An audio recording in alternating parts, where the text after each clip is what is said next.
आज हम स्टार्ट करेंगे पहला राजा 17 बाब उसकी 1 आयत से।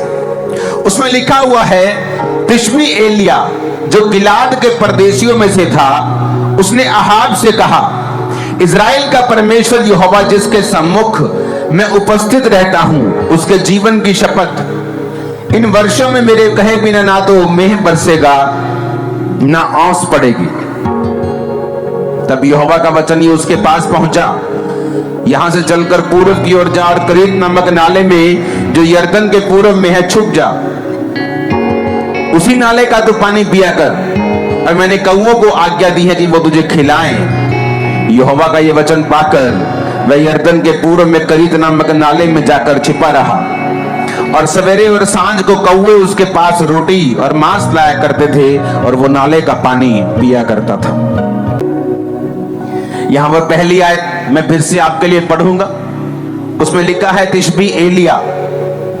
तिशबी यानी उसके बैकग्राउंड का, जैसे तिशबी लोग, पहाड़ी लोग, हम बोलते हैं इजरायली लोग, हाँ ऐसे नाम था उस तिशबी एलिया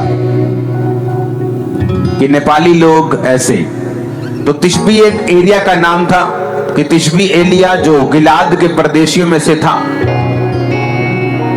उसने अहाब से कहा, सीधी एंट्री होती है एलिया अहाब, यानी एक प्रभु का दास, दूसरा उस देश का राजा, इज़राइल का राजा और परमेश्वर का नबी। इधर प्रभु का नबी खड़ा है, इधर इज़राइल का राजा खड़ा है। पहला राजा 17 से पहले एलिया का जिक्र कहीं नहीं आता। जैसे मैं बाइबल कॉलेज में पढ़ाता हूं कि हम ऐसे जनों को पढ़ेंगे बाइबल में जिनसे परमेश्वर ने डायरेक्ट बात की है बोलकर, कि ऐसे ऐसे कौन कौन से जन हैं जिनसे परमेश्वर ने डायरेक्ट बोलकर बात की है। तो बात तो परमेश्वर ने कैन से भी की है, जिसने अपने भाई को मार दिया था। लेकिन हम उन लोगों को पढ़ेंगे जिन लोगों से परमेश्वर ने बात की है और उन्हें एक डिवाइन असाइनमेंट, एक होमवर्क, एक काम, एक बुलाहट दी है। फिर उन लोगों से परमेश्वर ने बात क्यों की है, क्या खासियत थी उन लोगों में, क्या वो आसमान से चुने हुए लोग थे, क्या पहले से चुने हुए लोग थे, क्या पहले से ही ऐसे चुना गया था जब वो पैदा हुए कि इनसे मैं बात करूंगा, क्या ऐसा था या कोई और कारण था। अगर हम मरियम को पढ़ें जिससे परमेश्वर ने डायरेक्ट बात की थी, तो बाइबल कॉलेज में तो उसे डिटेल में पढ़ाया जाता है क्योंकि वहां घंटों होते हैं, लेकिन आपको मैं पढ़ाऊंगा लेकिन कुछ कुछ हिस्सा, लेकिन आपको समझ सारा आ जाएगा। तो बाइबल में लिखा है जब मरियम से परमेश्वर ने बात की, तो मरियम ने एक बात बाइबल में लिखी है। उसने कहा परमेश्वर ने जब उसको गर्भ धारण हो गया, जब उसने बात सुन ली, दूध की और एक्सेप्ट कर लिया कि मैं यीशु मसीह को पैदा करूंगी, कुंवारी रहकर भी उसको डर नहीं था कि उसका पति जो होने वाला है, उसकी सगाई हो चुकी थी, वो क्या कहेगा, समाज क्या कहेगा। तो बाइबल कहती है, उसने बाइबल में लिखा है कि परमेश्वर ने मेरी दीनता के ऊपर दृष्टि की है। तो मरियम ने उन वचनों में बताया है कि उसकी लाइफ में ऐसा क्या था कि परमेश्वर ने उसको चुना धरती ऊपर कि उसके द्वारा प्रभु यीशु मसीह का जन्म हो। पहली बात थी कि वो कुंवारी, असली कुंवारी थी, नाम की कुंवारी नहीं थी। उसने बाइबल कहती कभी भी किसी पुरुष के साथ कोई संबंध नहीं बनाया था। सेकंड, वो दीन थी। लिखा परमेश्वर ने, उसने लिखा कि परमेश्वर ने मेरी दीनता के ऊपर दृष्टि की है। तो जब भी बाइबल में हम किसी के ऊपर परमेश्वर की ग्रेस को देखते हैं, तो ये सिर्फ एक तरफा मामला नहीं होता, सिर्फ एक तरफा नहीं होता कि परमेश्वर ने उसको चुन लिया है। ये दो तरफा मामला होता है कि परमेश्वर का मकसद कि अगर तू पवित्रताई पे चले और मेरी आज्ञाओं को सुने, तो मैं एक डिवाइन ईश्वरीय होमवर्क तुझे दूंगा, काम करने को दूंगा, मैं तेरी अगुवाई करूंगा, तुझसे बात करूंगा।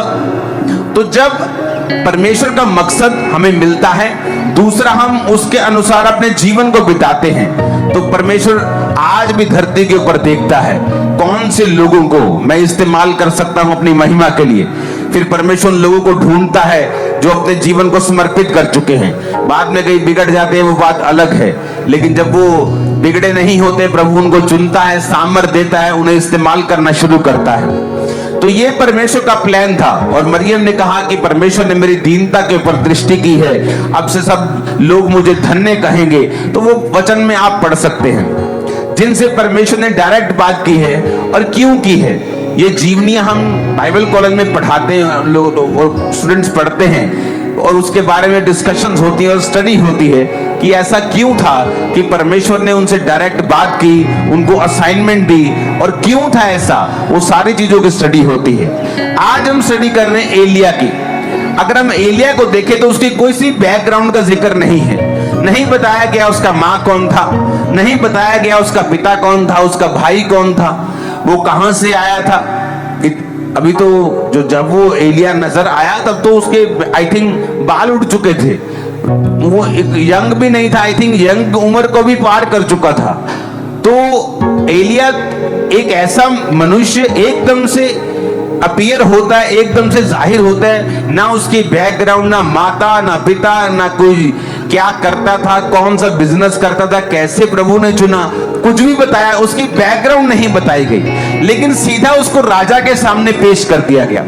बाइबल कहती है अगर तू काम करने में निपुण हो, कौन सा काम, अगर तू परमेश्वर के सामने सही रीति के साथ चले तो परमेश्वर का वचन कहता है कि वो तुझे छोटे लोगों के सामने नहीं, बड़े लोगों के सामने खड़ा करेगा।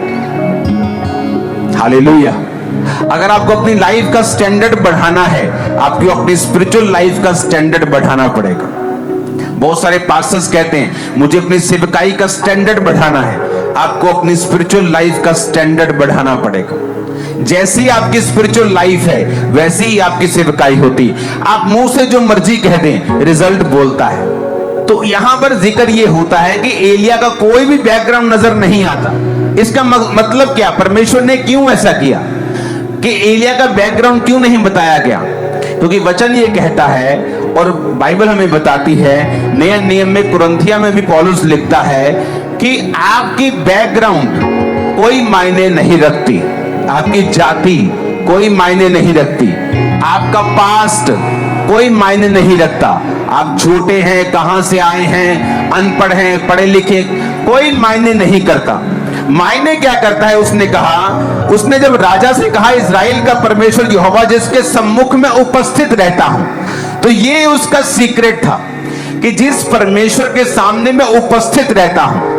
एलिया एक ऐसा जन था जो रोज प्रभु के सामने उपस्थित रहता था, प्रभु के सामने खड़ा रहता था, उसकी हजूरी में रहता था, उसकी प्रेजेंस में रहता था, प्रार्थना में रहता था। ये उसका सीक्रेट था।